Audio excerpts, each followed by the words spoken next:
What's up, guys? Welcome back. Today's video has two parts. In the first part, I'm going to be walking through the installation process for the Ole Man Emu Torsion Bars, which is a part of their 2-inch lift kit for the 100 Series Land Cruiser. I actually already have these torsion bars installed. During this video, I'm going to pay particular focus or attention to the indexing of those torsion bars, which is an important part of the installation. Because I did some maintenance recently. I actually refurbished the lower control arms. To do that, you have to take apart the torsion bar, and I think I might have lost the index of those splines. Now, the reason that is important leads into the second part of this video, which is going to be balancing those torsion bars from the left and the right side. You really want to make sure that you have even tension on both torsion bars. That means, having the splines correctly indexed on both sides, and also tightening the torsion bars down to the same degree on both sides. If you don't, you can get a little bit of like a pull left and right on the steering wheel when you go over bumps, particularly like on the highway. Of course, a little bit of that is just a nuisance, but too much of an imbalance can definitely be dangerous. And the second aspect of balancing the torsion bars is that you want to make sure you put the right amount of tension on those torsion bars. And there's a window of what we call a droop, which is how far the front tires drop when you lift them off the ground, that you want to be inside of, about 50 to 60 millimeters. If you over tighten the torsion bars, you get a lot of really squirrely behavior when you're accelerating. Basically, the weight of the car shifts backwards off the front wheels, and you lose a little bit of traction. So you have trouble steering when accelerating, and it's a really unpleasant driving experience. So you want to make sure you're putting the right amount of torsion or tension on those torsion bars. Obviously, too little, and you're not getting the lift out of the car that you could be with the Ole Man Emu kit. So that's the video today. I do want to say before I begin that of course, I'm not a professional mechanic. I like to do these videos so you guys can visualize the maintenance and the jobs for these cars. But of course, as always, follow the factory service manual. I'm going to put a great instructional from Slee Off-Road that walks through the steps for installing these torsion bars. That'll be in the description of this video. So consult that, or consult professional help if you're unsure. But with that out of the way, we'll get right into it. Here's everything we need for this job. We have a 1/2-inch drive breaker bar with a 30 mil socket on the end. And you're gonna need a pretty long, sturdy breaker bar for this, because the tensioner bolt on the torsion bar it's pretty stiff and difficult to turn. We have some penetrating oil to help with that. And then once we get that torsion bar loose, there are mounts on the front and the back. On the rearward mount is like a tensioner arm, and on the front is a mount that connects the torsion bar to the lower control arm. And we might have to knock those loose. So I have a brass drift and a hammer to do that without damaging those components. Also have a 22 millimeter socket with a wrench and a torque wrench. And that's to, obviously put things back together. This is there are two 22 millimeter bolts on the front mounting bracket that connects the torsion bar to the lower control arm. Also have a lift and jack stands, and this is mostly because when you put everything back together and you tighten the torsion bar up, you have to have the car, or at least that front wheel, off the ground to be able to tighten things. You cannot tighten the torsion bar while the wheel is on the ground. So that's everything you need. And obviously, if you're installing new torsion bars, you need a set of those, either from Ole Man Emu or whatever brand or company you've chosen to use. I'm going to start with the driver's side torsion bar, which is right here. And you can see there's two 22 millimeter bolts that mount it to the front lower control arm.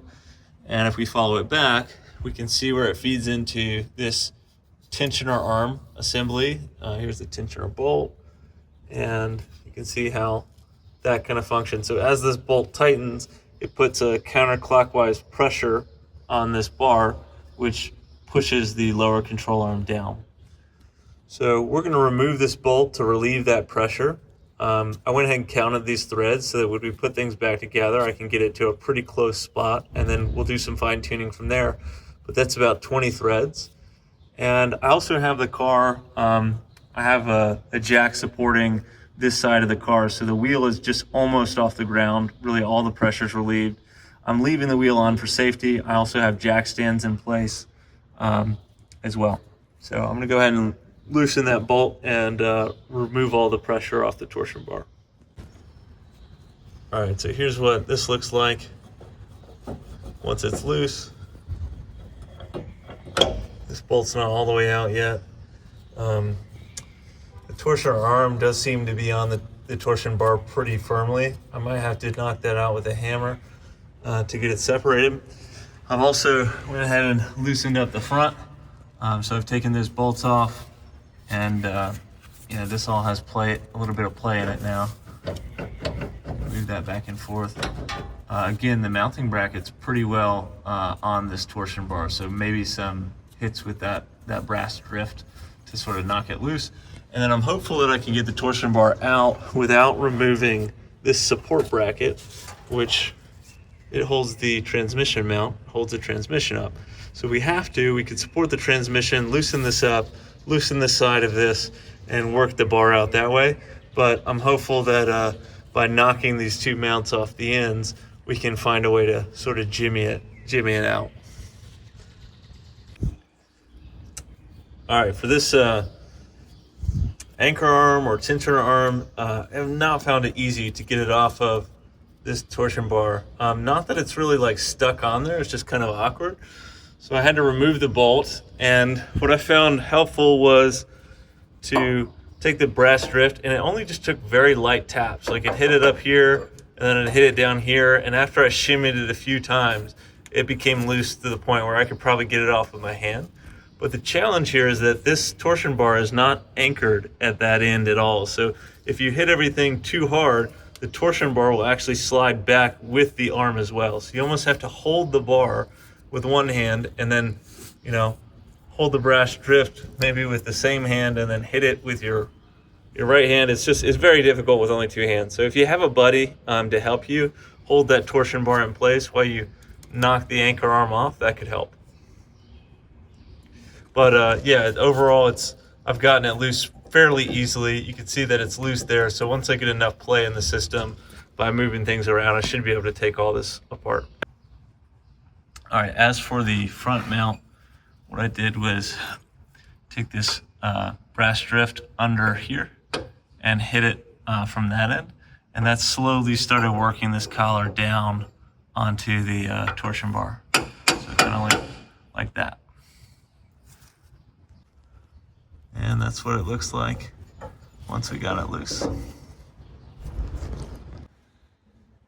All right, I got that torsion bar out. It definitely wasn't as difficult as I thought it would be.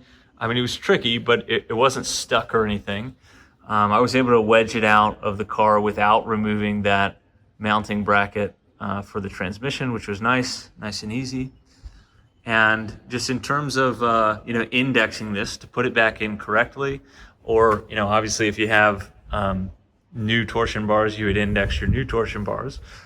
What I have to start is I've just marked matching splines. So I'm marking the valley that's facing, in this case, you know, vertical or 12 o'clock. And I've matched that one up with this end. There's a mark represents the 12 o'clock spline. And we're gonna use those to index the torsion bar. On each of these mounts, you have one spline that's missing. That's called the master spline. So you want to mark that on each mount. You can see it there. And on this one, you can see it sort of towards the bottom there. So we'll make a mark there. And on the rear, we'll match that master spline up with our vertical mark. On the front, we'll count 5 valleys counterclockwise, make a mark, and have that mark line up with the master spline on the front mount. And just to note, there is no front or back on these Ole Man Emu torsion bars. They do, however, have a left and a right. So if you're installing them for the first time, you're gonna make sure you're using the driver's side torsion bar on the driver's side. In terms of marking matching splines to start the indexing process, you can use any right angle. So what I've done is I've come in here and I put a little black mark, I don't know if you can see it, on the last valley that I can see. And assuming this is a clean right angle, I can do the same on the other side.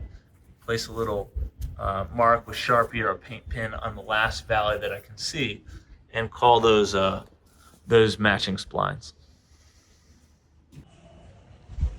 All right, so just to show you, here's the vertical spline again, or valley. We have 5 valleys over marked here. And here's the master spline. So we're gonna line that master spline up with our new mark, slide it on, and put everything back in. All right, I got the torsion bar back in and everything indexed properly. So you can see this mark that I made lines up with the master spline. You can barely tell there's a tooth missing there. And if we look at the back,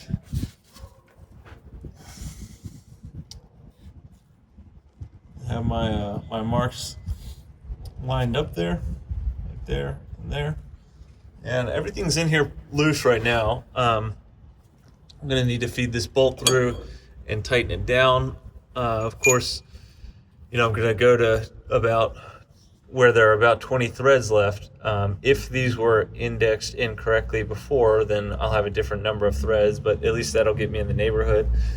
And you know, before you start to tighten things down or put that bolt back on, make sure that this wheel is off the ground. You cannot tighten the torsion bar with the wheel on the ground. And you want to go ahead and torque these bolts down. So each of these 22 millimeter bolts here and here are 166 foot-pounds. All right, so the next step in this process is to measure the droop on the front wheels as a way of making sure we have the torsion bar tensioned enough. And the way we're gonna do that is measure from the fender down to the center of the hubcap while the wheel is off the ground. It's tough to see, but it's barely off the ground there. And then we're gonna remove this jack, let the car settle, and we're gonna make that measurement again. It'll be a little shorter this time. And what we're looking for is for the car to fall at least 50 to 60 millimeters. If it's not falling that much, it means we've over cranked the torsion bar. It's putting too much downward pressure on the tire and keeping everything too tall. And what that basically means is there's not a lot of room for the tire to articulate. Like when you accelerate, for example, and all the weight shifts back in the car, there's not going to be enough articulation for that wheel to kind of come down and have comfortably grip the road. So you're going to get a lot of really sketchy steering behavior. The car's going to feel really bad when you accelerate. So you definitely don't want to have any more droop than 50 millimeters. And 60 is a good range on the top side because you want to maximize the ride height from the lift that you bought, the OME torsion bar. And usually we can get, an 1.5 or 2 inches of lift out of these when everything settles. So that's what we're going to do. We're going to make those 2 measurements. We're going to see where we're at. If it's too much droop, then we'll tighten the torsion bars so the car settles less. If it's too little, then we'll loosen things. So let me go ahead and make those measurements, and we'll see where we're at. All right, here we are with the wheel off the ground. That looks like 23 3/4 inches from the center of the hubcap. All right, and there it is with the car settled at 21.5 inches. So the car settled about 2.25 inches, and that's the droop measurement. 50 millimeters is about 1.96 inches. So I'm looking for something a little closer to 2. I think what I'll do is I'll tighten that bolt on the torsion tensioner, maybe 2 full turns to see if I can get another 1/4 inch of lift out of this. And I'll redo the measurements and see if I can get something closer to 2 inches. Now, before I do that, I've got to lift the car back up and get the wheel off the ground because, again, you can't tighten this torsion bar while the weight's on the tire. So I got to get it all the way off the ground again before I do those 2 full turns. All right, so there it is. After 2 additional turns, we're at 21 3/4, which is exactly 2 inches short of 23 3/4. So we have the appropriate amount of droop, pretty much exactly 50 millimeters here on the driver's side. And that's the whole process. We're pretty much done with the driver's side, with the exception that, this will settle a little bit over the next few days and the next week. So, I might come back and remeasure and find out, I actually have 2 1/4 or 2.5 inches of droop. So I'll probably have to repeat this process a few days or a week from now, just to, keep it a little closer to 2 inches again, because I want to maximize the ride height, as much as I can while not crossing that 2 inch or 50 millimeter threshold. So the process for the passenger side is exactly the same, with one exception, that you're going to count the splines clockwise instead of counterclockwise.